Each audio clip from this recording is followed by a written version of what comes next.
Je souhaite raconter une anecdote qui va vous permettre d'obtenir 2 conseils très pratiques. Alors, au début de ma carrière, j'avais vraiment un travail qui était on va dire, j'avais une charge de travail très importante durant une bonne période. Et un jour, un directeur m'a dit: Sana, est-ce qu'on peut faire le point par rapport à ton travail? J'ai dit oui, bien sûr.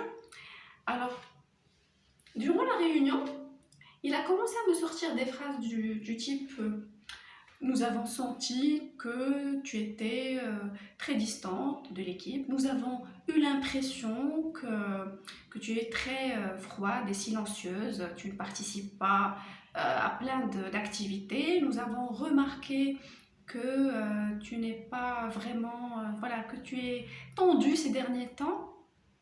Et moi, j'étais là à l'écouter en étant vraiment profondément déçue.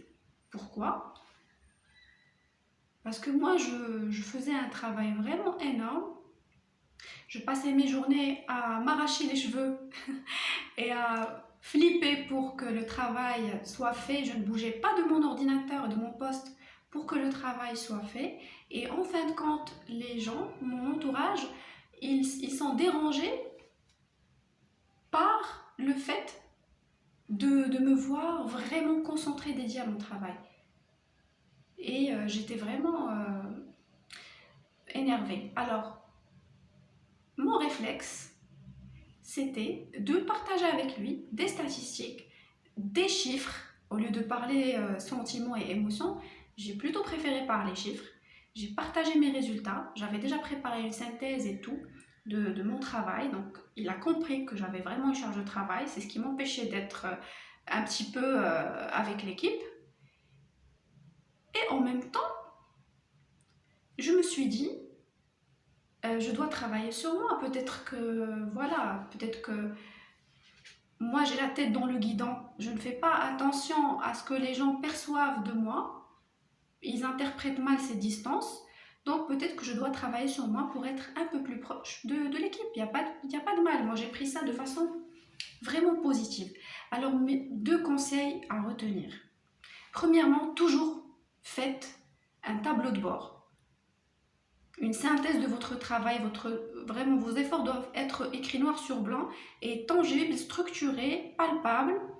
Voilà, vous allez parler de votre travail, vous avez des statistiques, vous allez parler chiffres.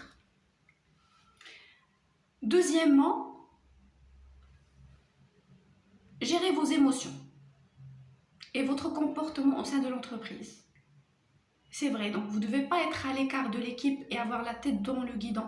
Peut-être que vous devez travailler sur votre sens de l'organisation, peut-être que vous devez déléguer des tâches, peut-être que vous devez demander de l'aide. Il n'y a pas de mal à ça. Mais faites aussi attention comment vous êtes perçu par votre entourage. Faites en sorte d'être avec l'équipe, vous soyez une personne qui contribue bien sûr à créer un environnement positif et à rester donc une équipe soudée. Voilà, donc c'était vraiment 2 conseils rapides que je voulais vous donner. N'hésitez pas à me faire part de votre avis et je vous dis à bientôt.